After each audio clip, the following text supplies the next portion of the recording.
Hi, friends. We're going to be reading Hidden Figures, the story of 4 Black women in the space race.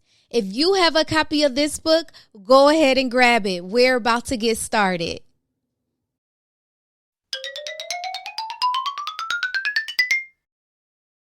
Hidden Figures, the true story of 4 Black women in the space race. Written by Margot Lee Shetterly and Winifred Conkling.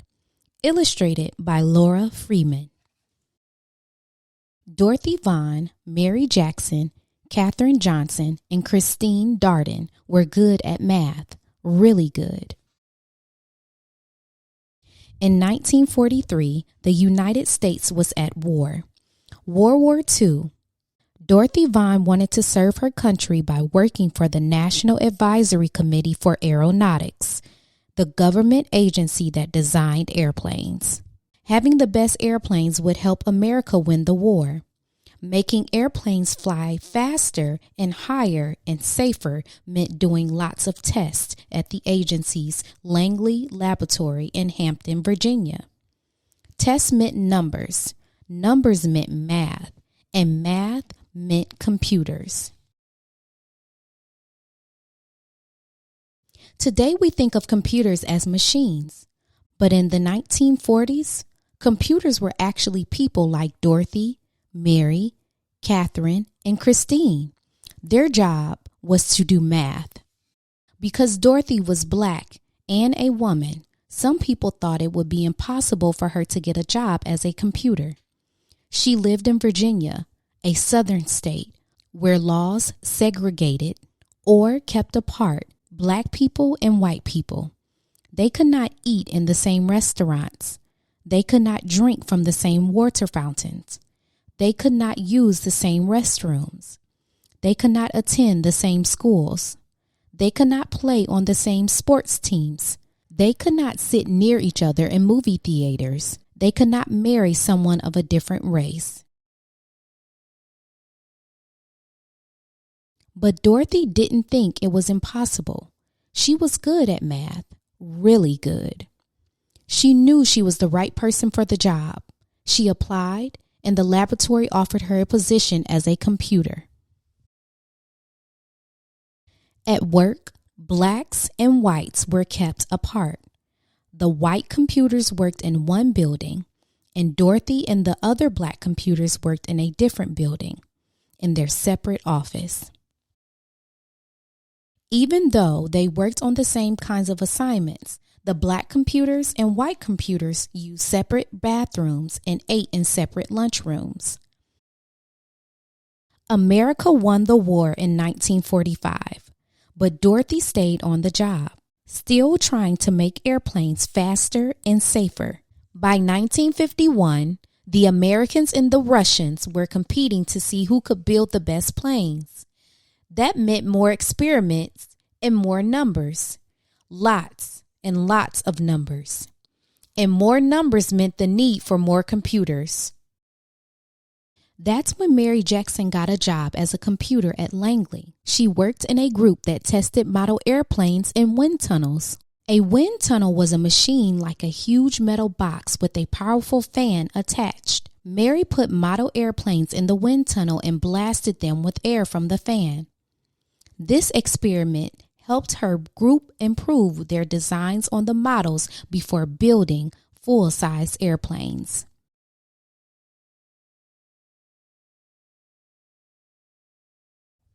Mary wanted to become an engineer, but officials said it was impossible. Most of the engineers at the laboratory were men, and to become an engineer, Mary needed to take high-level math classes, but she wasn't allowed to go inside the white school where the classes were taught. But Mary was good at math, really good, and she refused to give up. She got permission to enter the school building and take the math classes, and she earned good grades. Because she didn't give up, Mary Jackson became the first African American female engineer at the laboratory.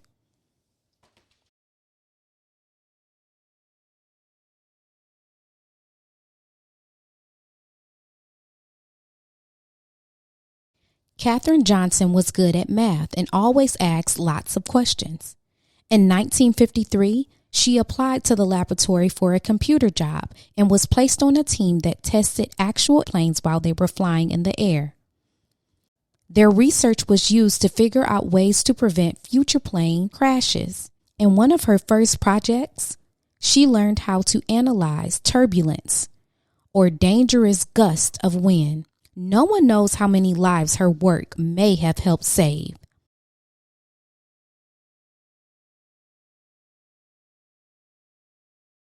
Katherine wanted to help the group prepare its research reports, so she asked if she could go to meetings with the other experts on her team. Her boss told her it was impossible. "Women aren't allowed to attend meetings," he said. But Katherine knew she was as good at math as anyone else, maybe better. So she asked him again and again.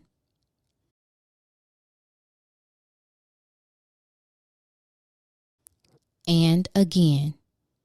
Katherine asked her boss so many times that he finally invited her to the meetings. Katherine was good at math, really good. And because she fought to be treated the same as the men, she became the first woman in her group to sign her name to one of the group's reports. In the 1950s, the Langley laboratory bought a machine computer that could do math faster than the human computers. At first, these machines made mistakes. Dorothy learned how to program the machine so that they got the right answers. She taught the women in her group how to program the computers, too.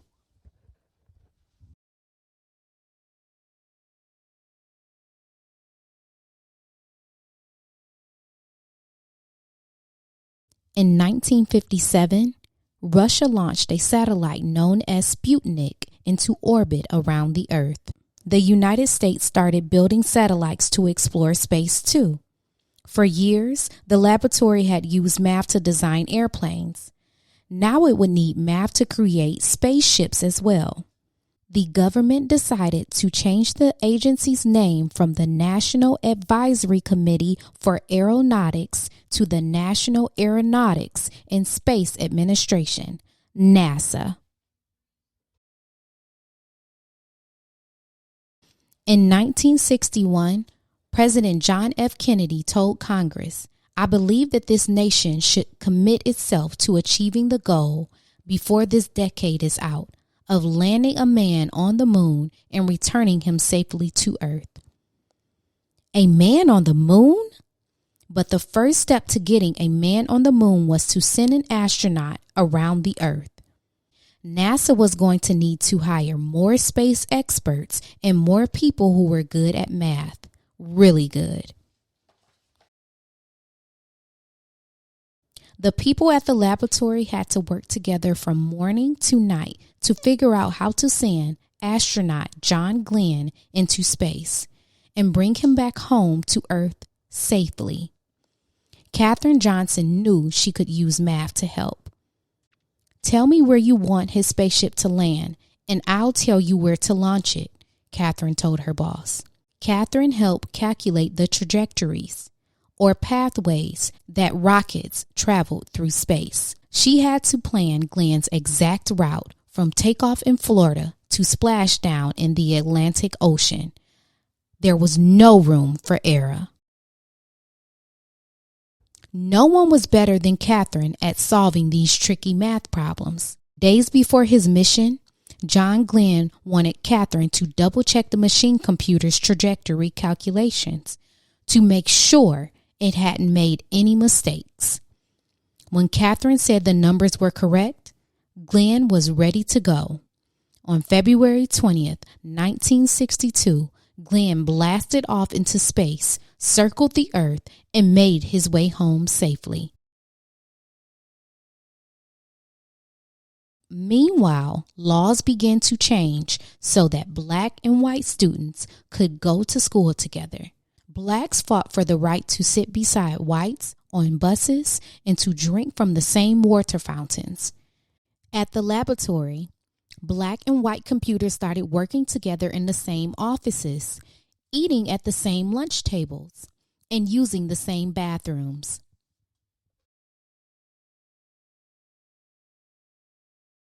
Black and white moviegoers could sit next to each other in the same theater.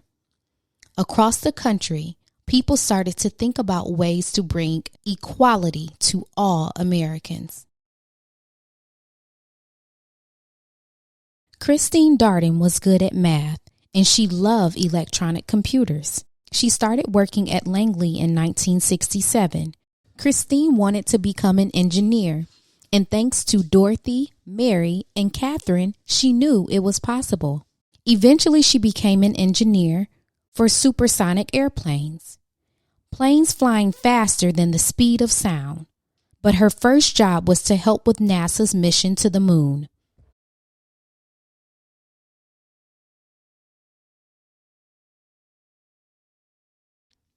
The people at the laboratory prepared for years to send astronauts to the moon, about 238,900 miles away from the Earth. Finally, on July 20th, 1969, the world watched as the three men arrived at the moon in their Apollo 11 spacecraft. That's one small step for man, one giant leap for mankind, said astronaut Neil Armstrong when he stepped onto the dusty surface. But it was also a giant leap for Dorothy, Mary, Katherine, Christine, and all of the other computers and engineers who had worked at the laboratory over the years. The moon landing was a success from takeoff to splashdown. But there was no time to rest. Once NASA landed astronauts on the moon, the people at the laboratory began dreaming of sending humans to other planets, such as Mars or Jupiter or Saturn. They started to imagine hyper-fast space planes that could travel around the Earth at 7 times the speed of sound. The next adventure wouldn't be easy and would require lots of tests and lots more numbers. But Dorothy, Mary, Katherine, and Christine knew one thing. With hard work, perseverance, and a love of math, anything was possible. The end. Thank you so much for reading with me. Don't forget to like and subscribe so you don't miss the next reading. See you next time.